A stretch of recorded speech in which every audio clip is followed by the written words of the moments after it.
يا أيها الذين آمنوا إذا نودي للصلاة من يوم الجمعة فاسعوا إلى ذكر الله وذروا البيع ذلكم خير لكم إن كنتم تعلمون. الحمد لله رب العالمين، والصلاة والسلام على سيدنا وحبيبنا محمد وعلى آله وأصحابه أجمعين. ئیمانداران و خواناسانی زۆر بەڕێز، لە بەشی سێیەم لە زنجیرە باسی تاوان و تۆڵەدا دەچینەوە خزمەت قورئانی پیرۆز. ئەم بابەتە گرنگە زیاتر شی دەکەینەوە، لەبەر ئەوەی ئێمە هەروەکو جیلەکانی پێش ئێمە ژوا بوون، ئەوانەی دوای ئێمە ژوا دەبن لە ئەنجامی بەریەککەوتنمان ڕۆژانە بە ژیانی یەکترەوە تووشی ئەوە دەبین کەسانێک ستەممان لێ بکەن، تاوانمان بەرامبەر ئەنجام بدەن. هەروەها ئێمەش خوا نەکردە تاوان بەرامبەر بە خەڵکانی دەوروبەرمان ئەنجام بدەین. بۆیە پێویستە لە خزمەت قورئان و فەرمودەکانی پێغەمبەردا صلی الله عليه وسلم لە دینەکەمانەوە ئەوە وەرگرین تاوان چۆن تەماشاکەین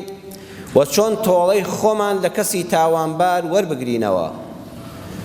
لە خزمەت سوورەتی ئەششوڕادا دەبین لە ئایەتی 39 تا 41 کە پەروەردگار دەفەرمێ والذین إذا أصابهم البغي هم ينتصرون. ئیماندارانی بەحەق،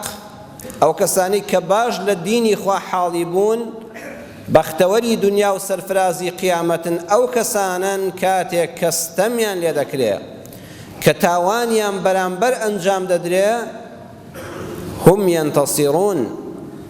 دەستەوستان نابن، تۆڵەی خۆیان وەردەگرنەوە. وجزاء سيئة سيئة مثلها، وڵامی تاوان تاوانێکی وەکو خۆیەتی. فمن عفا وأصلح، کەسێک چاوپۆشی کرد و ئاشتی نواند و فیتنەی کوژاندەوە، فأجره على الله، پاداشتی ئەو کەسە لێبوردە لای ئەڵڵایە. إنه لا يحب الظالمين، بەڕاستی خوا ستەمکارانی خۆش ناوێ. ولمن انتصر بعد ظلمه، کەسێک دوای ئەوەی ستەمی لێکرا تۆڵەی خۆی کردەوە و مافی خۆی وەرگرتەوە، فأولئك ما عليهم من سبيل، ئەو کەسە بە تاوانکار داناندرێ چونکە حەقی خۆی وەرگرتوێتەوە. چەندوانەیەک لە خزمەتی ئەم دوو ئاەتە قورئانیەدا وەردەگرین. دەرسی یەکەم، خوای گەورە لە جاری یەکەما فەرمووی هم ينتصرون، لە ئاەتی دوای ئەوەدا فەرمووی فەمەن عەفا. ئێمە چۆن هاو ئاهەنگی لە نێوانی ئەم دوانەدا بکەین؟ جەنابەت ئێستا دەڵێ قورئان فەرمووی کەسێک ستەمی بەرامبەر کرا، زوڵمی لێ کرا، با تۆڵەی خۆی وەرگرێتەوە. دوایش خوا فەرمووی ئەگەر لێی خۆش بێ. ئەی ئەم دوانە چۆن بەرامبەر یەک دەوەستن؟ ئیمامی قورتوبی لە تەفسیرەکەیە لە مجەلەدی 16 لاپەڕی 39 دا دەفەرمێ ئیبراهیمی نەخاعی زانای بەناوبانگی ئیسلام فەرموویەتی كانوا يكرهون أن يضلوا أنفسهم فتشترئ عليهم الفساق. ئیمانداری بەحەق و بەڕێز ئینسانێکی کزۆڵ نییە، ئینسانێکی ترسنۆک نییە هەموو کەس چەپۆکی خۆی بەسەری کێشێ، بەڵکو کەسانێکی بەجورئەت و شەجیعن. کاتێک کە ئینسانێکی فاسق واتە نامەرد و لە ڕووی جەنابتان، واتە بێبار، واتە فرسەت تەڵەب، ویستی ستەمی لێ بکات ڕێگەی پێنادا، دەستی دەگرێ. ئینسانی موسڵمان ئینسانێکی شەجیعە، ئینسانێکی ئازا و مەرد و بە هەڵوێستە. ئیمامی ساوی ڕەحمەتی خوای لێبێ لە حاشیەی ساوی لەسەر تەفسیری جەلالەین لە مجەلەدی 4 دەفەرمێ من مكارم الأخلاق التجاوز والحلم عند حصول الغضب. لە ڕەفتارە هەرە جوانەکانی ئینسان و سیفاتە بەرز و باڵاکانە کە ئینسانی پێ گەورە دەبێ، ئەویش ئەوەیە حلمی هەبێ، لە سەرخۆ بێ، سەرفی نەزەری هەبێ، چاوپۆشی هەبێ کاتێک کە تووڕە دەبێ. لە کاتی تووڕەبووندا حلمت هەبێ، ئارامت هەبێ، زوو هەڵنەچی، ئەوەی لە دڵتایە بە کردار جێبەجێ نەکەی، ببووری لەو کەسەی ستەمی لێ کردووی. بەڵام ولكن بشرط أن يكون الحلم غير مخل بالمروءة، بەڵام نابێت لە سەرخۆی و هێمونی و لێبوردەی و چاوپۆشیشت بگاتە ئاستێک کە زەرەر لە مروءەت و لە پیاوەتی و لە شەهامەتت بگەیەنێ، نابێت لەو ئاسە بێتە خوارەوە. متنبي شاعر كاتي خوي قسيكي جواني هي الذي رشيع كادلي إذا أنت أكرمت الكريم ملكته وإن أنت أكرمت اللئيم تمردا إنساني بريز وبحرمات أقر ريز اللي قرت براستي دبيتك كوي لبوت إنساني بريز أقر حرمت اللي قرت بيدا زانية إيشد بودكا خلويستكي توي لبرتشاوا أويش نرمي دنوانية ئەویش دەزانێت تۆ لە ترسینۆکی نەبووە ئەوە لە پیاوەتی و مەردایەتیت بووە کە نەرمیت نواندووە کە چاوپۆشی لێ کردووە کە عەفوت کردووە جوابی غەڵەتت نەداوەتەوە ئەوە چونکە خۆی بەڕێزە بەڵام وئین ئەنتە ئەکرەمتە اللەئیمە تەمەڕەدا ئینسانی نامەرد و ناکەس بەچە و لەئیم و خراپ ئەگەر ڕێزت لێگر یاخی دەبێت ئەگەر لێی بوردی زیاتر پێی لێ هەڵدەبڕێ زیاتر دەستی بەرز دەکاتەوە زیاتر بێحورمەت دەبێت بۆیە عەفوەکە بە تەماشاکردنی کەسەکەیە کەسێک بەڕێزەکەم هەستەمێکی لێ کردی هەر خراپەیەکی بەرامبەر کردی هەر تاوانێکی بەرامبەر کردی سەیری کەسایەتی بکە ئایا کەریمە یان لەئیمە بیخە تەرازۆکەوە ئەگەر پیاوێکی بەڕێز بوو ئافرەتێکی بە حورمەت بوو هەڵوێستی ڕابردووی پاک بوو ئەم تاوانەی لە دەسترازا بوو ڕەنبێ غەڵەتی تۆشی تێدا بوو بێ و ڕەتفعلی نوان دەبێ مادام چاکە خواناسە بەڕێزە بەدینە بە حورمەتە وەڵڵا چاوپۆشی لێکردنی باشە ئەوە لێی خۆش بە تۆڵەی لێ مەکەوە داوای ئەجری خۆت لە خوا بکە بەڵام ئەگەر لەئیم بوو هەموو ژیانی خراپەکاری بوو هەموو ژیانی تاوان بوو دەیان دۆسەی لە ئاسایش و لە پۆلیسا هەبوو تۆش هەر لێی خۆش بووی خراپتر دەبێت تاوانێش کە دەچێتە سەر تاوانەکانی نەخێر 20 پێرە لە ڕێی یاساوە تۆڵەی خۆتی لێ بکەوە با یاسا تۆڵەی لێ بکاتەوە و ئەم ئینسانە بەڕەڵا نەبێ بەڵام لەئیم و کەریم بەڕێزان قورئان هەمووی بۆ ئێمە دیاری کردووە چێ دیاری دەکات تۆ خراپەت بەرامبەر کراوە نەفست پڕە هەر بەرامبەرەکەت بە خراپ دەزانی ئەم ئایەتە لە سوورەتی ئەشوڕادا باس کراوە پێمان دەڵێ بۆ خۆت بڕیار مەدە پرس و ڕاوێش بکە چونکە لە ئایەتەکانی پێشوودا و ئەمڕۆهم شوڕا بەینەهومی باس کرد پێش ئەم ئایەتانە فەرمووی موسڵمانان ئیشیان بە ڕاوێژە سێ چوار پیاوی معقوڵ ئینسانی بەڕێز و شارەزا و بەدین تێگەیشتوو لە ژیان ئینسانێک بن کە ئەهلی شۆڕەت بن ئەهلی سوڵح و سەڵاحەت بن نەک بەنزین بە ئاگراکان چونکە ئینسانەوە پرسی پێ دەکەی خۆی فیتنە چییە حەز دەکا فیتنەکە گەورەترکە نە پرس بە کەسانێک کە ئەسڵ ئەهلی سوڵح و ئاشتین ئینسانی بە حورمەتن ئینسانی تێگەیشتوو بە دین و بە ویژدانن پرسیان پێ بکە بڵێ ئەرێ لە فڵان کەس خۆش بم باشە یان لێی خۆش نەبم ئەرێ فڵان کەس بەڕێی ئێوە کەریمە یان لەئیمە ئەوە قورئانەکە فێری ئەوەمان دەکە و بە قسەشیان بکە خۆت سەر بەخۆ بڕیار مەدە دومیان فەرمووی فەمەن عەفا وەئەصلەحە فەئەجڕه عەلە الله ئەو کەسەی کە لێبوردەیە زەرەری نەکردووە چونکە پاداشتی لەسەر خوایە إمام ابن كثير دفرمي شرع الله تعالى العدل وهو القصاص وندب إلى الفضل وهو العفو خوای گەورە عەدل و دادپەروەری وایە کە تۆڵەسەنەوەی داناوە لە تاوانە بەڵام فەزڵ و گەورەییشی داناوە ئەویش لێبوردنە هەر کەسێ عەفو و لێبوردن بنوێنێ باشترە لەو کەسەی عەدل وەردەگرێ و تۆڵەی خۆی وەردەگرێتەوە پێغەمبەری خوا صلی الله عليه وسلم لە صحیح مسلم دەفەرمێ ما زاد الله تعالى عبدا بعفو إلا عزا کەسێ ستەمی لێکرا تاوانی بەرامبەر کرا دەیتوانی تۆڵەی خۆی بکاتەوە بەڵام لەبەر خاتی خوای گەورە چاوپۆشی کرد ئەوە خوای گەورە هەر سەربەرز و عەزیز و سەربڵندی دەکا لێبوردن شکست نییە لێبوردن بەرزت دەکاتەوە پێغەمبەری خوا صلی الله عليه وسلم لە ئیمامی تەبەرانی ڕیوایەتی دەکات دەفەرمێت لە ڕۆژی قیامەتە بانگکەرێک لەلایەن خواوە بانگ دەکا من كان أجره على الله فليقم للجنة هەر کەسێک ئەجر و پاداشتێکی لای خوا مسۆگەرە ئەجری لای خوایە با هەستێ و بڕوا بۆ بەهەشت کەس دەنگ ناکات لە مەیدانی مەحشەرە خوای پەروەردگار جارێکی تر دووبارەی دەکاتەوە لە جاری سێمە دەپرسرێ ومن ذا الذي أجره على الله ئایا کێیە ئەجر و پاداشتی لای خوا هەیە ئەمڕۆ یەکسە بڕوا بۆ بەهەشت دەفەرمون العافی عمن ئەساء إليه هەر کەسێک چاوپۆشی کرد بێت لە کەسێکی خراپەکار تۆڵەی نەسان بێتەوە و عەفوی نوان بێ و ئاشتی بەرپا کرد بێ ئەوە ئەجری لای خوایە فەئەجره عەلە الله ئەمڕۆ پاداشتەکەی بەهەشتە دەتوانی جەنابەت ئەم چاوپۆشیانە زۆر بن بۆ قیامەت جاو چاوپۆشیە بەڕێز دەکەم شەر نییە هەر لە مەسەلەیەکی قەتڵا بێ پەنا بەخوا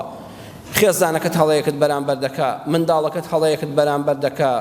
دەور و بەرەکەت شەریکەکەت ئەو شۆفێرەی لە شەقامەکەدا لەگەڵ تا دەڕوا هەڵەیەکت بەرامبەر دەکا تۆ مەیکە بە فیتنەیەکی گەورە بڵێ خوا لەبەر خاتری تۆ وا لێ خۆش بووم وا عەفوم کرد ئەو هەموو ئەجرانت هەڵگرە بۆ قیامەت بۆ ئەوەی خوای گەورەش فەرمێت دەی ئەمڕۆ بڕۆ بەهەشتەوە سێم وەجەزاء سەیئەتین سەیئەتون مثلها ئیسلامی ئێمە هەر وەکو زەلیلی قبوڵ نییە زوڵمیشی قبوڵ نییە دەفەرمێت بەردەوام هانی لێبوردن دەدا بۆیە فەرمووی پاداشتی خراپەیە کە بەرامبەرت دەکرێت مثلها دەبێت ڕێک بەقەدەر خۆی خراپەکە بکەیتەوە نابێت زیاتر بی ئەو کاتە تۆ دەبی بە زاڵم شێخ محەممەد متەوەلی شەعراوی لە مجەلەدی هەژدەی تەفسیرەکەیە دەفەرمێ لە وڵاتی ئیتالیا کابرایەکی ڕیباخۆر هەبوو ئەم کابرا ڕیباخۆرە پارەی بە سوودەدا زۆر پارەی خۆش دەویست بۆیە پارەیدا بە کەسێک وتی مانگی ئەوەندە $100 بخەیتە سەر و پارەکەی خۆشم هەر خۆک خۆم بێ ئەمە حرامە ئەمە نەعلەتی خوای لێ ئەو کەسانی کە ڕیباخۆرن و ڕیبا وەردەگرن لەبەر ناچاری نەبێ لەو کاتەدا کابرا ناچار بوو پارەکەی وەرگرت کابرای ڕیباخۆر وتی نەوەکو لە کاتی خۆیان پارەی نەبێ ئەوەندە پارەی خۆش دەویست وتی ئەبێ سەنەدێکم بۆ بنووسی بەڵگەیەکم بۆ بنووسی و شاهید ئیمزای لەسەر بکەن ئەگەر پارەکەت نەبوو بمدەیتەوە بەقەدەر کێشی ئەو پارەیە کە داومی تێ گۆشت لە لەشت دەردێنم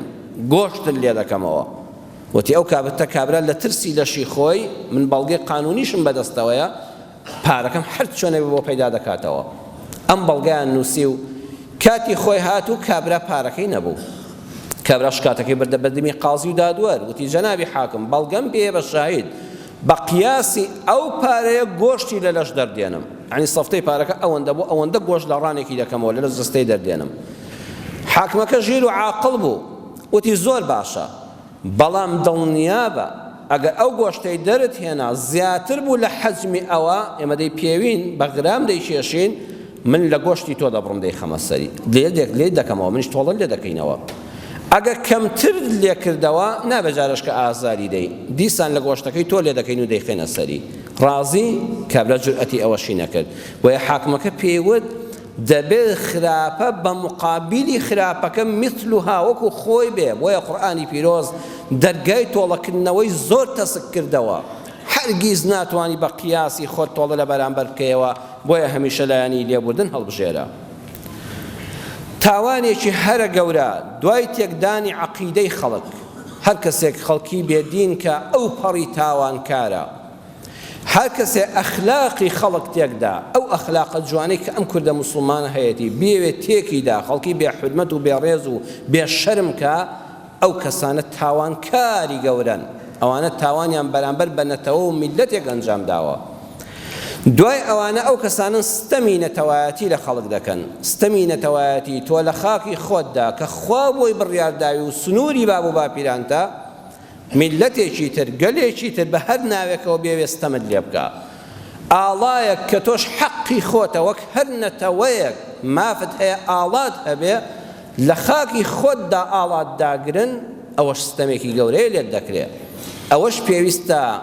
میلەتەکەت چاو لە حەقی خۆی نەپۆشێ بە پێی یاسا و بە پێی بۆلوان و بە پێی سیاسەتی دەولی گونجاو حەقی خۆی وەربگرێتەوە ئێستا ئێمە میلەتی کورد بەڕێزان ستەممان لێ دەکرێت ستەمی نەتەوایەتیمان لێ دەکرێت نیوەی خاچی کوردستانمان لەژێر دەستی ناحەزانماندایە کە بەشێک لە تاوانەکەش دەگەڕێتەوە بۆ ئەم کوردانەی خۆمان کە هەستی نەتەوایەتیان لە لای تاشی کورد کاڵ کردەوە ئەوەندە کوردەکەش هەست بە ئارامی ناکە هەست بە عەدالەت ناکە هەست بە خۆشی ناکە کە نەتەوەکەی خۆی زۆر خۆش بوێ و ئەزانێ ئەم ئاڵای کوردستانە ئەم نیشتیمانی کوردستانی سێ-چوار مەسئولە لە ڕقی مەسئولەکە ڕقی لە خاکەکەشێتی ئەوانەش گونەهبارن ئەوانەش تاوانکارن کە هەستی نەتەوایەتی لای نەتەوەکەیان کز دەکەن کە هەستی نەتەوایەتی و کوردایەتی ڕاستەقینە لای گەنجەکانی کاڵ دەکەنەوە ئەوانەش سزایان لای خوا و لە مێژووی ئەم دنیاشدا ئەبێ بە چاوی خۆیان بیبینن بەڵام دوژمنانیشمان زۆرجار بە ناوی دینەوە بە ناوی ئاڵای ئاینیەوە خاکماندا ژیر دەکەن ئاڵاماندا دەگرن لە ڕۆژی ئاڵای کوردستاندا کە چەند ڕۆژێک لەمەوە بەربوو لەم هەفتەیەدا ئاڵای کوردستان ئاڵایەکی بەڕێزان پیرۆز و بە حورمەتە. پێغەمبەری خوا صلی الله علیه وسلم ئاڵای هەبووە سپی بووە، ئاڵای هەبووە سوور بووە، ئاڵای هەبووە سەوز بووە، هەر سێکیان لە ئاڵای بەڕێزی کوردستاندا هەیە. ئەبێ ڕێز لە ئاڵاکەمان بگرین. ئەو ئاڵایە دروشمینەتەوایەتیمانە بەداخەوە لەبەر چاوی هەموو گەلانی دنیا، هەموو نەتەوە یەکگرتوەکان و ئێمەی کوردی خۆشمان ئاڵای کوردستانیان لە کەرکووک هێنایە خوارەوە. هەر شویعەکان تۆزە جورئەتیان هەبوو لەناو هەموو ئەو حیزبانەی کە لەوێ بوون، ئەویش ئاڵایەکیان هەڵکرد دەستیان خۆش بێ. ئێمە دوژمنی دینەکەشمان نەیارەکەشمان کاری چاکپاڵین دەستت خۆش بێ. جورئەتێکیان نۆ شویعەکان ئاڵای کوردستانیان چەند دەقەیەک بەرز کردەوە یەکسەر هێزی عێراقی دایگرتەوە. ئەوە ستەمە، ئەوە تاوانە بەرامبەر بە نەتەوەکەمان دەکرێت بەداخەوە. بۆیە دەبێ ئێمەش هەوڵ بدەین لە هەر شێوازێکی گونجاو کە قازان سەری مایە نەخوا و زەرەری گەورەترمان توش نەبێ دیفاع لەگەڵ و نەتەوەی خۆمان بکەین. ئەم ئاڵایە دووشتی لێلا چووە کە حەق وابوو تێیدا بێ. بریتی بووە لە دوو گوڵە گەنم کاتی خۆی لە سەدەمی قازی محەممەدا تیا بووە لەگەڵ قەڵەمێک. وە مامۆستا قانیعی شاعیر بە ڕەحمەت بێ کە لە 1965 مامۆستا قانیعی شاعیر کۆچی دوایی کردووە، ئەم شیعرەی نووسیەوە و دەفەرمێ سوورید نیشانەی شەهیدانمانە، باڵای کوردستان دەڵێ سوورید نیشانەی شەهیدانمانە، سەوزید نیشانەی دەغڵودانمانە، سپید نیشانەی ئاشتی وڵاتە، ڕۆژی ڕووناشی ڕێگەی نەجاتە، گەنمت یانی های کوردە بزانە، نانی خۆت منێ دەستی بێگانە، قەڵەمت مانای تا ڕۆژی مردن، تێکۆشن لە ڕێی زانین و خوێندن. ئەو ئاڵایە دەبێت ئەم دەرسانەی لێ وەرگرین و بە پیرۆزی بزانین و دیفاعی لێ بکەین و هەر کەسیش ستەم لەو ئاڵای کوردستانە بکە، ئەوە تاوانکارێکی گەورەیە. خۆشەویستان، یەکێ لەو شتانەی کە لە میلەتی کوردی خۆمانە ڕۆژانە دەیبینین ئەوەیە تاوانی کەسێک دەخینە سەر کەسێکی تر. کەسێک تاوانێکی کردووە، براکەی ئاگای لە هیچ نییە، هیچ پەیوەندی بەوەوە نییە، پێی ناخۆشە، هانی نەداوە، ئێمە سەی دەکەین ئەو بنەماڵەمان هەمووی بەعام ڕقلەیە، چونکە فڵان کەس لەو بنەماڵەیەدا ئەو کارە نەشیاوەی کردووە، من ڕقم لە براکەیەتی، لە باوکێتی، لە ئامۆزاکەیەتی. بەڵام بزانین قورئانی پیرۆز لە باسی تۆڵە و تاوانە چی دەفەرمێ. خوا دەفەرمێ لە 4 جێگەی قورئانە ئەمە هاتووە، لە 4 جێگادا بەم لەفزە دەفەرمێ وەلا تەزیڕ وازیڕەة ویزڕ ئوخرى. سورەتی ئەنعام ئایەت 164، سورەتی ئیسراء ئایەتی 15، سورەتی فاتیر ئایەتی 18، سورەتی زومەر ئایەتی 7. لە ئایەتی 38 سورەتی نەجمیشا دەفەرمێ ئەلا تەزیڕ وازیڕەة ویزڕ ئوخرى. یعنی هیچ کەسێک گوناهی کەسێکی کە هەڵ ناگرێ، ولا يؤخذ إنسان بجريرة غيره. هەر کەسێک تاوانێکی کردووە نابێت لە جیاتی ئەو تاوانکارە کەسێکی کەی نزیکی سزا بدرێ، بگیرێ، مەحروم بکرێ، دیل بکرێ، سجن بکرێ، نابێت شتی وا هەبێ. قورئان لە 5 جێگەی قورئانە ئەمەی بۆ ئێمە تەئکید کردوتەوە. جا قورئان زۆر وردە بەڕێزان، سەیری قورئان کە نافەرمێ ولا تەزیڕ نەفس ویزڕ ئوخرى، ولا تەزیڕ وازیڕەة. هیچ تاوانکارێک هەموو مرۆڤایەتی بە وازیڕە ناوبەر، بەو کەسەی کەوا تاوان دەکا. تاوان لێرەدا بەمانە دوو جۆری هەیە، حکمی هەیە و فعلی هەیە. یعنی غەیری هەمومان کە لە باڵغبوون دەرچوین حکمەن ڕۆژێ لەوانێت تووشی تاوان ببین. بۆیە ئەگەر کەسێکت بینی تاوانی کرد دڵخۆش مەبە، خۆتی پێ خۆش مەکە، نەفرەتی لێ مەکە، چونکە احتیمالی هەیە ڕۆژێکیش تۆ تووشی هەمان تاوان ببی. بڵێ یا ڕەبی خوای حەمد و سەنا بۆ تۆ کە من لەو تاوان پاراستووە، یا ڕەبی خوای ڕەحم بەویش کە و هیدایەتی بدەی. کەسێکت بینی تر ئاشکرای مەکە بە هەموو دنیادا لە فەیسبووکە بڵاوی مەکەوە فڵان کەس ئەم تاوانەی کردووە. خوا فەرمووی وازیڕەة، حکمەن کە ئێستاش گوناهت نییە و تاوانبارنی، احتیمالی هەیە ڕۆژە تۆ تووشی هەمان گوناه ببی وەک فڵان کەس لێبێ. فعلەنیش هەیە، ئەوە تاوانەکەی بە فعلی ئەنجام داوە، بۆیە نەیفەرموون نەفسون، بۆیە فەرمووی وازیڕەة. بۆیە قورئان هەموو وشەکان یەک وشە لە شوێنی خۆی لابەی ماناکەی تێک دەچێت. دووەم ئەم مەبدەئێکی ئەساسی ئیسلامەتیمانە، دووشتمان پێ دەڵێ. یەکەمیان پێمان دەڵێت لە مەسئولیەت ڕامەکە. خراپەیەکت کرد مەیخە سەر شەیطان، وەڵا شەیطان پێی کردم، وەڵا ناچاری پێی کردم، وەڵا ڕەفیقی خراپ پێی کردم، وەڵا مۆدیل و مۆدیلبازی ئەم تاوانەی پێ کردم. نە، مەسئولیەتی هەر لەسەر شانی خۆتە. ئەوەتانە لە دادگادا تۆ کەتنێک بکەی تاوانێک بکەی دادوەر لێت قبوڵ ناکا بڵێ وەڵا پێیان کردم ئەی بۆ کردت ئەی عەقڵت نەبوو ئەگەر عەقڵت نەبێ حکم نادرێ بەڵام مادام عەقڵت هەیە بۆ ڕەفیق پێی کردی بۆ مۆدیل پێی کردی ئەی دینت نەبوو ئەی بۆ گوێ لە دین نەگرت مەڵە شەیطان پێی کردم ئەی خوا لە قورئانە باسی شەیطانی بۆ نەکردی کە دوژمنە و پیلانەکانی بۆ ئاشکرا نەکردی ئەی بۆ بە قسەت کرد بۆیە ئەم ئایەتە قەلەقمان دەکات ترسمان دەخاتە دڵەوە تاوانی خۆن مەخە سەر خەڵک دومیان دڵنیاشمان دەکاتەوە دەفەرمێ ئەگە بۆ خۆت خراپ نەبی هاندەری خراپەی خەڵک نەبی خوا ئەوەندە بە ڕەحمە بەخۆی خراپەی خەڵکەوە تۆ لە ناو نابا هەموو ئەم شارە پڕ بێ لە خراپەکار و دوو لە ڕوتان حاشا حەزی ئەو شارە و ژن و پیاوی خەریکی فاحیشەگەری بێ بە شەرتێک تۆ ئەهلی ئەوە نەبی خوا غەزەب لە تۆ ناگرێ بەهۆی ئەوانەوە تۆ هاندەر نەبووبی لە دڵەوە حەزت پێ نەکرد بێ بۆیە کوڕێک خراپە باوکێک خراپە ژن و مێردێک یەکێکیان هاوسەرێکیان خراپەکارە ئەگەر بەرامبەرەکە نەسیحەتی کرد باوکەکە ئەوەندەی لەسەر نەسیحەتێکی جوانی کوڕەکەی کرد کوڕەکە نەسیحەتێکی جوانی باوکی کرد ژن و مێردەکە نەسیحەتی خۆیان بەرامبەرەکەیان کرد هاوسەرەکەی کرد مادام بە قسەی نەکردی خوا لە قیامەتە گوناهی ئەو ناکاتە سەر شانی تۆ هەر لە قورئانە دەفەرمێت لوط پێغەمبەر نوح پێغەمبەر دوو پێغەمبەری گەورەی خوددا ژنەکانیان خراپ بوون موسڵمان نەبوون ئەوەندەیان لەسەر بوو نەسیحەتیان کردن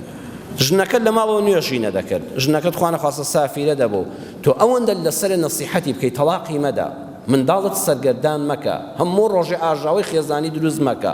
تۆ ئەوەندە لەسەر نەسیحەتی بکەی لە قیامەتە خوا گوناهەکانی ئەو ناخاتە سەر شانی تۆ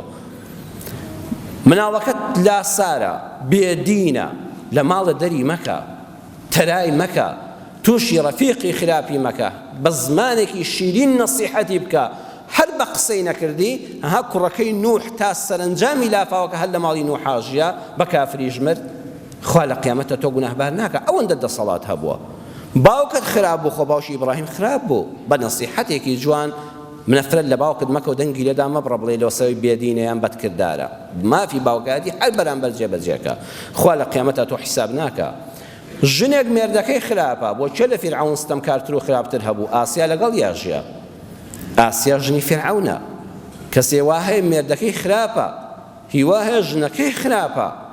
تۆ گوناهەکەی ئەو هەڵناگری لە قیامەتە ئەمایەت دڵمان خۆش دەکا بە هەمووشمان دەڵێ مادام خوا بۆ خۆی وایە دەی ئێوەش موسڵمانە لە ناو خۆتاندا گوناهی کەس مەخەنە پاڵ کەس کوڕێک خراپەکارە چەند جار ئەو وشە ناشیرنە بەدەممانە هاتووە دوو لە ڕووی جەنابتان و ماڵی خوا کەسەکە زۆر نالەبارڵە هەیە ڕووی باوکی ڕاش بێ با بە باوکی فەقیرە چ دەسەڵاتێکی بە تاوانی ئەم کوڕە نالەبارەوە هەیە برایەک زۆر نالەبار و خراپە براکەی دڵی مەلایکە دڵی حەزەتی یوسفە کچەکەی داخوازی دەکرێت لەلایەن جەناب بۆ کچی جەنابەت ئەڵە وەڵا نایدەمێ بۆ وەڵا چونکە برای فڵان کەسە ئێخە ئەو برایە تاوانی ئەو هەڵ ناگرێ ئەو پەیوەندی بەوەوە نیە نەسیحەتی خۆی کردو و پشتیوانی خراپەی ئەویشی نەکردووە خوا دەفەرمێ خراپەی کەس مەخەنە سەر کەس کەسێکی کوشتووە نابێ براکەی بکوژیەوە ها تۆڵی عەشایری چەند خەتەرە تۆڵی عەشایری چەند نالەبارە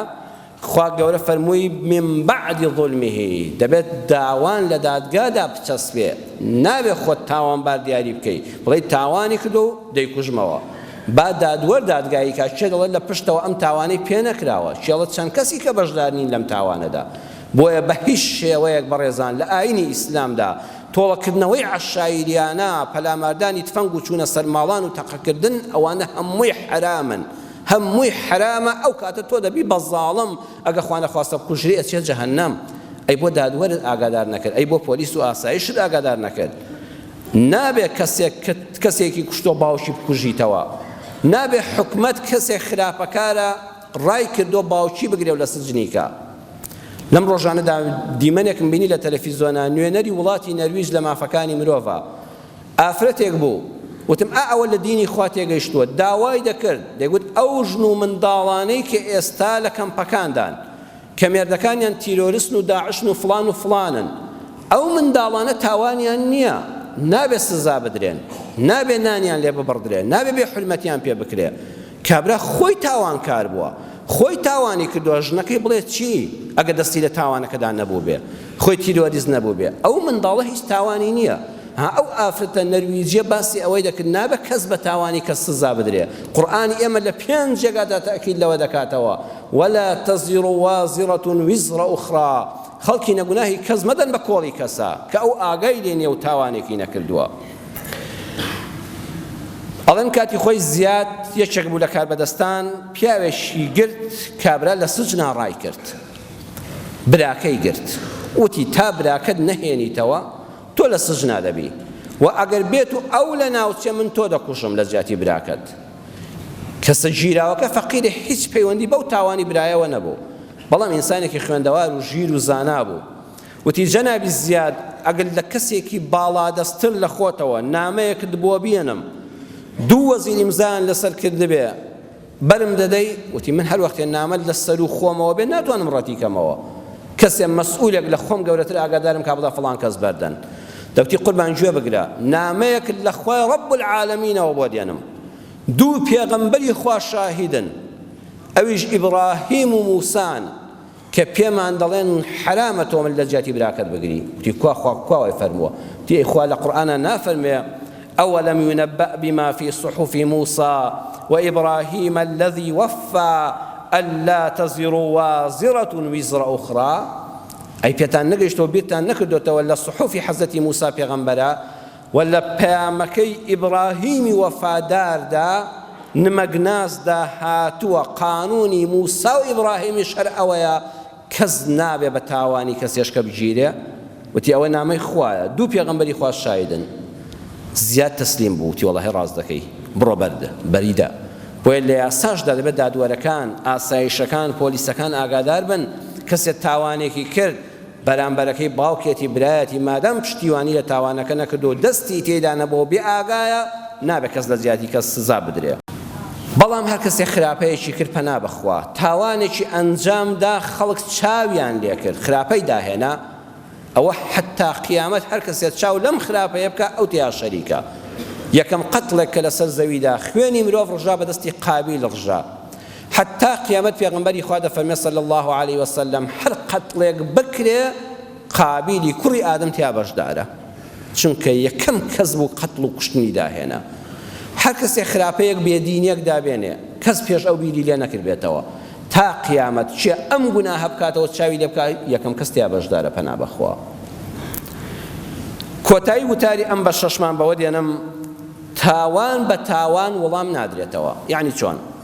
کەسێ بوختانێکی بۆ کردووی دەبیستیەوە کەسێ سوکایەتی بە کەسایەتیت کردووە، بە ناموست کردووە، بە عیرضت کردووە، حرامە بڵێ تۆڵەی خۆم دەکەمەوە منیش بوختانێکی بۆ دەکەمەوە، منیش بوختانێکی بۆ هەڵدەبەستم، تۆ نابێ بچێ ئاستی ئەوە. بوختان بە بوختان وەڵام نادرێتەوە. کەسێک هات قسەیەکی نابەجێی لە ناو عایلەکە تا بڵاو کردەوە، ویستی خێزانەکەت هەڵوەشێنێ، تۆ مافی ئەوەت نییە تۆڵەی بەوە لێ بکەیتەوە تۆشتی عایلەکەی ئەو هەڵبوەشێنی. کەسێک ویستت کچەکەت بە شوودەی، ئەمانە زۆر دەبیستم ڕۆژانە، پرس بە کەسێک کراوە هاتۆ قسەیەکی خراپی کردو کچەکەی تۆی بەرچای ماڵەکە خستۆ حەزی نەکردوم خزمەتێ دروست بێ و درۆژی کردووە، ڕاستی نەوتووە، ئەها تاوان بەرامبەر بە خۆت و بە کچەکەت ئەنجام درا. حرامە بڵێ تۆڵی لێ دەکەمەوە بانیەکە کچی فڵان کەسی شووی کرد شەوێ منیش 2 قسەی خراپی تێدا دەکەم، ناڵم کچەکەیوی شوو بکە، ناڵم کوڕەکەی ژنی بدەنێ. ئەم تۆڵە بە تۆڵە، ئەم تۆڵانە لە ئیسلامدا حرامن. ئەی چی بکەین؟ خۆ ناشتێ بە دمی داسایش و پۆلیسیش و شکوا بکەی و ڕەنبە نەهی لێ بکە، بەڵگەیەکی قانونیت بەدەستەوە نییە. ئەی دادگای خوا بۆچی باشە؟ ئەی قیامەت بۆچی باشە؟ ئەمانە بسپێرە بە خوا، تۆ خۆت مەهێنە ئاستی ئەو. بوختان بە بوختان وڵام مەدەوە. تێکدانی شیرازەی عایلەت بە تێکدانی شیرازەی عالم دووبارە مەکەوە، بەڵکو بیسپێرە بەخوا، دەست نوێژ بگرە بچۆ سەر بەرماو بڵێ یا ڕەبی خوایە ئەم حەقەی تۆم ڕەوانەی لای تۆ کرد، ئەم حەقەی خۆم بە تۆ بە دادگای تۆ سپار یا ڕەب العالەمین. زانایەکی گەورەی ئیسلام هەبووە، ئەبوو مسلیمی خەولانی پێوتراوە یەکێکە لە تابعین. ئەو کاتێکەوە ئەسوەدی عەنەسی دەیگوت پێغەمبەرم، ئەیگوت منیش وەکو محەممەد پێغەمبەرم. ئەم زانا گەورە چوو بۆ لای وتی بەڕاستی ئەمەی تۆ دەڵێ خۆت لە پێش هەموو کەسەوە دەزانی کە درۆیە، محەممەد خاتەمی ئەنبیا و ڕسوولە، لە دوای ئەو هیچ پێغەمبەر نایە. وتی ئەوە چۆن جورئەتی وا دەکەی قسەی وان پێ بڵێ؟ وتی حەقم پێوتوی، ئاگادارم کردووی، نەسیحەتم کردووی، بە هیلاکە دەچیت، تۆ پێغەمبەر نی، تۆ شەیطان سەری لێ تێکداوی و خۆت سر لە خۆت تێکداوە، وەرە بە ئاگا وەرەوە تەوبە بکە، وەرەوە سەر ڕێبازی ئیسلام تۆ کوا پێغەمبەری تۆ چی دوا هاتووە لەلایەن خواوە پێغەمبەرەتی کۆتایی پێ هاتووە ئەم زانایەی گرت ئەم زاڵمە ئەم پێغەمبەرە درۆزنە ئاگرێکی گەورەی کردەوە وتی بوعد بێ بە ئاگر بتسووتێنم بتکەم بە عیبرەت بۆ هەموو خەڵک ئەو هەموو چیلکەوتارەی لەسەر کۆ کردەوە ئاگریاندا چۆن ئیبراهیم لە ئاگرەکە بەردەن وەسەلامەن هاتە دەرەوە ئەبوو مسلیمی خەولانی ئاوە بە سەلامەتی لە ئاگرەکە هاتە دەرەوە تەنانەت جلەکانیشی نەسووتا بوو لە بەریدا ئەم زانا گەورە لەگەڵ ژنەکەیا دەژیا ژن و مێردێکی زۆر ڕێک و پێک بوون زۆر ژیانیان خۆش بوو بەڵام لە ڕووی مادیەوە تۆزە دەستکورد بوون بەڵام قەناعەتیان هەبوو خانوویەکی سادە ناوماڵێکی سادە خۆی قەناعەتی هەبوو ژنەکەشی قەناعەتی هەبوو هیچ کێشە و بەرایان نەبوو کە دەچۆوە ماڵەوە لە دوورەوە دەیفەرموو الله ئەکبەر ژنەکەشی لە دوورەوە دەیگوت الله ئەکبەر بە زیکری خوا پێشوازیان لە یەکتر دەکرد لەسەر سفرەدا دەنیشتن و پارێک نانی خۆشیان بە حرمەت و بە دڵخۆشیەوە بە یەکەوە دەخوارد ڕۆژێ ئەبوو مسلیمی خەولانی دێتە ماڵەوە ئەو ماڵەی جاران بەو هەموو سادەییەوە بە هەشتێکی بچکۆلە بوو دێتەوە و لە دوورەوە فەرمووی الله ئەکبەر بەخوا ژنەکەی لە ژوورەوە جوابی نەدایەوە هاتە ژوورەوە سەلامی کرد لە بژێر لێوە جوابی دایەوە ئەو ژنەی جاران بەرەو پیری دەڕۆی بە سونەتی موسڵمانانە تەوقەی لەگەڵا دەکرد ماچی دەکرد سفرەی بۆ ڕادەخست ئێستا لالوتە و هەر قسەشی لەگەڵ ناکا سێ چوار جا بە نەرمی پێیوت ئافرەت بزانم بۆ وای باشە من بەیانی ڕۆیشتم چەند ماڵەکەمان خۆش بوو ئێستا بۆ وا دەکەی بۆ قسە ناکەی بزانم چیت دەوێت چه هەڵەیەکم کردووە ژنە هەر لوتەلا بوو وتی خوا ئەم ژیانە ببڕێ کەی ئەوە ژیانە ئێمە هەمانە ڕەفیقی تۆ چ ماڵ و حاڵێکی هەیە زۆر قسەی نەشیاوی کرد ئەبوو مسلیم پێی سیر بوو فەرمی وەڵڵاهی ئەم قسانە هی خۆت نییە ناشگەڕێم بە دووی کەسە بەڵام یا ڕەبی خوای گەورە من ئێستا دەست نوێژم هەیە و ڕوو لە تۆ دەکەم ئەم ماڵە خۆش و پڕتەباییەی من هەر کەسێ هاتە ناویەوە و لێی تاریک کردم چونکە ئینسان کە چۆوە ماڵی پڕ ئاژاوە لە تاریکیدا دەژی ئەگەر هەموو بلاژکتۆری دنیا بە دەوروبەریەوە بێ وتی خوایە ماڵەکەم بە فەقیری زۆر ڕووناک و خۆش بوو یا ڕەبی خوایە هەر کەسێ هاتە ئەم ماڵەوە و ئەم ژنەی لە خشتە برد و قسەی ناڕەوای بۆ کرد و دڵی تێکدا جا ئافرەت زۆر زوو بڕوا بە قسە دەکات پێغەمبەری خوا سەڵام ئافرەتانی شوبهاندۆ بە شوشە ریفقا بالقواریر وریای شوشەکانتان بن شوشە زوو دەشکێ زوو پیسیشی پێوە دیار دەبێ ها شوشەیەک یەک پەنجەی لێ دەست تۆ زەڕەش بێ وەکو قاپێکی ئاسن نییە زوو پێوەی دیار دەبێ زوو کاریگەری قسەی خەڵکی لەسەر دەردەکەوێ وتی یا ڕەبی خوایە چێ ئەم شوشە پاکەی لێ پیس کردم چێ ئەم ماڵە ڕووناکەی لێ تاریک کردم چێ لەو ژیانە خۆشە بێبەشی کردم یا ڕەبی خوایە ڕووناکی چاوی لێ بستێنیەوە سوبحان الله ماوەیەکی پێچوو ئافرەتێکی دراوسیان هاتن وتیان ئەبوو مسلیمی خەولانی